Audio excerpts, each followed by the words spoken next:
لأسرة متوسطة الحال. الولد ده كان اسمه محمود فرج. من صغره كان مختلف، جسمه رياضي وقوي، وكان بيعشق الملاكمة لدرجة إنه بقى بطل من أبطالها في مصر.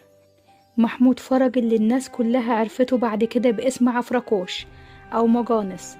بدأ حياته زي ناس كتير، خلص تعليمه وحصل على بكالوريا التجارة، وبعد كده درس فنون مسرحية ودخل مجال الفن. لكن الغريب إنه قبل ما يلمح في السينما اشتغل في وزارة الكهرباء وفضل فيها لحد ما بقى وكيل للوزارة. دخوله لعالم الفن كان عن طريق فيلم أيامنا الحلوة، لما لعب دور شكري الملاكم في المشهد الشهير على سطح العمارة مع الفنان أحمد رمزي، وفضل دوره البسيط ده هو بداية مشواره في السينما. بعد كده شارك في أفلام كتير مع إسماعيل ياسين، وكان أبرزها دوره في فيلم الفانوس السحري كعفركوش